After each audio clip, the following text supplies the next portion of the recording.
Dan Lucchini, welcome to The Long Run. Thanks, Sean. Pleasure to be here. Mate, it's great to have you on. This is a new segment called The Warm-Up, so we're going to kick off with some quick-fire questions. Mate, what's your nickname? Dan. Nothing exciting, unfortunately. I don't really have one. Dan. All right, we'll go with Dan then. Trail or road running? Trail by choice, road by convenience. Okay, yep, makes sense. Quality session or long run? I think I know the answer for you. Long.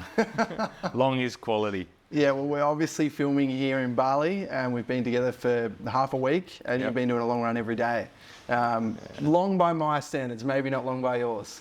Yeah. I just, I'm sort of like to be steady every day, find a nice consistent, and turn my whole day into a long run, ideally. Yeah, it's really cool. Just time on feet, and at crazy times in the morning. We've been training at 5 a.m. and you've already done 22k. Yeah. I like to get everything done in the morning before the world wakes up. Yeah. It's sort of my little bit of time. Love that, mate. Own that time. Running fast or far, I think you just answered that one. Sunrise or sunset, you never really run at that time because it's before it? Yeah, a good day is when I'm finishing my run at sunrise. It means I had enough time to do a proper long run. Beautiful. Again, I think I know the answer to this one, but same questions with each long run, each warm-up guest. Running solo or with a group? Solo every time. What is it about running solo that fills up your cup? It's my time. Yeah. I've etched out my training time to be my time, and I don't have to wait for anyone to be on time. I don't have to worry about talking to them after. I can get straight into my next part of my training, and it's just, I like convenience. Yeah, and in a busy world, it's so important. Yeah. I know the answer to this, but listening to music, podcasts, or nothing? Absolutely nothing. Nothing. Why is that so important to you? Because nothing is something you always have access to. Mm-hmm. You don't always have music, you don't always have podcasts, but you always have nothing. And it's how you build the mindset the most. It's how you build the mindset the most. Yeah. Negative split, even split, or positive split your races? Even. Yeah.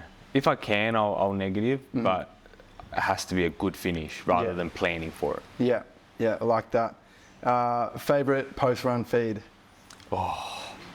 Depends. A long run, it's going to be something like fatty, like a burger. Yep. Something sort of more mid-range, I'm going just real sugary, like a, I don't know, cereal or something like that. Oatmeal, Go-to cereal? Stuff. Milo minis. They are superior to Milo cereal. Yeah. Because the little things, they clump together and fit in each other better. And you just get these awesome, dense mouthfuls of Milo goodness. That sounds unreal. I need to give that a go. I think a staple for me became Cocoa Pops with Big M on the run around Oz. I reckon Milo with some like Milo milk. Yeah. You might just unlock the ultimate cereal combo. Yeah. I have to give that a go. Dream race anywhere in the world? Badwater 135. You are an animal. It's just, it seems mean. Yeah. Yeah, and I want to have a go against something like that. Yeah, I think that even if you've been an ultra runner for years, right? Like I've been running ultras for 6-7 years, you have to do a lot of work alone in the darkness to even be ready for a race like Badwater. Yeah. I think as an ultra runner, I'm proud of how far I've come, but I know I have a long way to go to even consider a race like that. You're like dream race. Yeah, which dream is pretty race. Cool. You'd have a sick tan by the end, and it's just... I think reading Goggins' book and hearing about the guy frying an egg, that's just like blew my mind. Like literally the sun is frying an egg because the ground is that hot. Shoes melt, things like that. Yeah, that's wild. But that excites me. Yeah, that's cool. Best place your feet have taken you so far?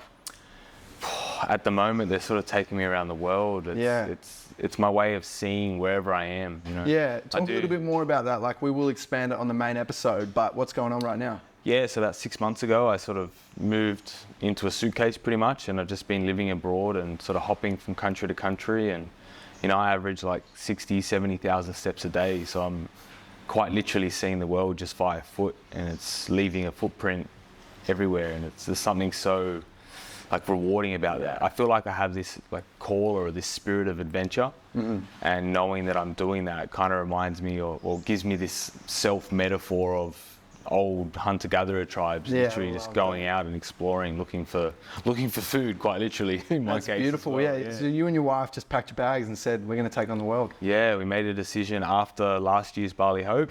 6 months later, we're on a plane to Malaysia, and now we're back in Bali, and feels full circle. That's awesome, mate. Worst race day blow-up story? I don't think I've had No, one. nothing that comes to mind. No. Nothing Race days, stands out. oh, You've obviously executed races well from all your prep. yeah, I've done well in that regard. I've been lucky in that regard as well. Nah, mate. Yeah. Not luck. Yeah. You've built that. Yeah. You've built that result. I do like a good spreadsheet plan, so Yeah. you know, Yeah. maybe Love they it. work. I mean, it is. It's all about prep. That's so cool. Go-to mantra or words that you tell yourself? You've got more to give every time. Yeah. You know, Training maybe and races, or just when you're training, races, Yeah. all of it. It's you've got more to give, and And what does that unlock within you?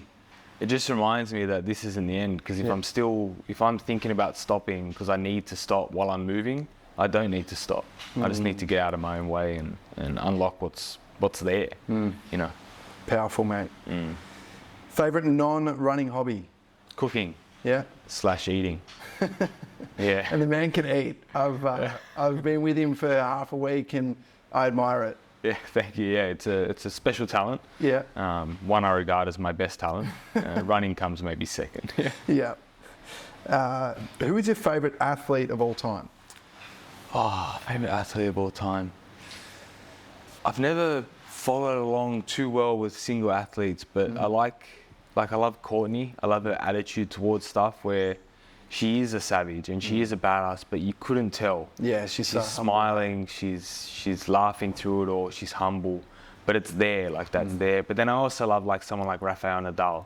He's just got that intense work ethic and he's willing to go above and beyond. So any athlete that just demonstrates that ability to work super hard, but if you can smile in the process, that's a bit of a benefit. I think being like when I was quite young and new to the sport, I was immediately drawn into Courtney Dauwalter just because of that personality. You know, she's having a laugh, she's eating nachos on course, she's occasionally drinking a beer. I'm just like, this chick is living. It's pretty cool. What's your biggest fear? Cockroaches. What about cockroaches? Oh, I don't know. I thought I'd conquered it too. I had a couple of good run-ins with one, and then the other day I was with my wife. Yeah. And we're in bed, and there's a cockroach in the room, and I was okay, and then it started flying, and I ran out of the room. She had to get rid of it. I just can't do them. Yeah. I can't do them. Handle snakes fine, but cockroaches. Snakes, no problem. Yeah. I'll eat a spider, but cockroaches, get them away from me, please. Fair enough.